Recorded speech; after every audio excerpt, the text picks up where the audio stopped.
പച്ചക്കറി കർഷകർ കടക്കണിയിലേക്ക്. കഴിഞ്ഞ വർഷത്തേക്കാൾ പച്ചക്കറി വിളകൾക്ക് വൻതോതിൽ വില കുറഞ്ഞതാണ് കർഷകരെ പ്രതിസന്ധിയിലാക്കിയത്.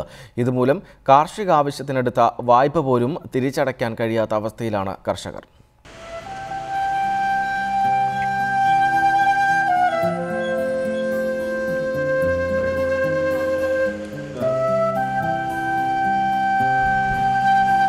ഒന്നും നടക്കണില്ല, വാങ്ങിയ കടങ്ങൾ കൊടുക്കാൻ പറ്റുന്നില്ല.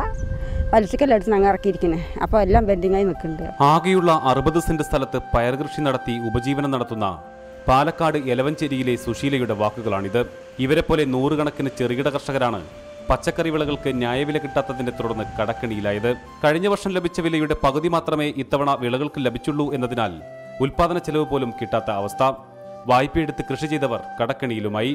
നമ്മൾക്ക് ആദ്യത്തെ ഘട്ടത്തിലൊന്നും വിപണനം ബാധിച്ചില്ല. വില കുറവാണെങ്കിൽ സാധനം മൂവ് ചെയ്ത് പോയിട്ടുണ്ടായിരുന്നു. ഇപ്പോൾ കുറച്ച് നാളായിട്ട് കുറച്ച് മൂവിങ്, മാർക്കറ്റിലേക്ക് സാധനം വേണ്ട എന്നുള്ളൊരു തരത്തിലാണ് ഇപ്പോൾ പോയിക്കൊണ്ടിരിക്കുന്നത്. ചെറിയ രീതിയിൽ ഇങ്ങനെ ഒരു താങ്ങുവില നിശ്ചയിച്ചുകൊണ്ട് ഗവൺമെൻറ് അടിയന്തരമായി ഇടപെടേണ്ടതായിരുന്നു. അത് ഇതുവരെയും കർഷകർക്ക് ഇടപെടാൻ കഴിഞ്ഞിട്ടില്ല. അത് കർഷകർക്ക് വലിയൊരു ആശങ്കാജനകമായൊരു കാര്യമാണ്. ഈ വർഷം ഇതുവരെ 3 കോടിയോളം രൂപയുടെ പച്ചക്കറി ഉൽപ്പന്നങ്ങളാണ് എലവഞ്ചേരിയിൽ നിന്നു മാത്രം കയറ്റിപ്പോയത്. എന്നാൽ വിലയില്ലാത്തതും മഴ മൂലം പച്ചക്കറികൾ നശിച്ചതും കർഷകരെ ഇരട്ടി ദുരിതത്തിലാക്കി. വിലയിടിവ് മൂലം കടബാധ്യത അടയ്ക്കാനാവാതെ 2 കർഷകർ ആത്മഹത്യ ചെയ്തത് എലവഞ്ചേരിക്കടുത്ത് ഐലൂർ പഞ്ചായത്തിലാണ്. കർഷകർക്കുണ്ടായിട്ടുള്ള നഷ്ടം പരിഹരിക്കാൻ സർക്കാർ അടിയന്തരമായി ഇടപെട്ടില്ലെങ്കിൽ എലവഞ്ചേരിയിലും കർഷകന്റെ കണ്ണുനീർ വീഴുമെന്ന് ഇവർ വേദനയോടെ പറയുന്നു. ക്യാമറാമാൻ പ്രജിത് കോങ്ങാടിനോടൊപ്പം പ്രസാദ് ഉടുമ്പിശ്ശേരി, റിപ്പോർട്ടർ, പാലക്കാട്.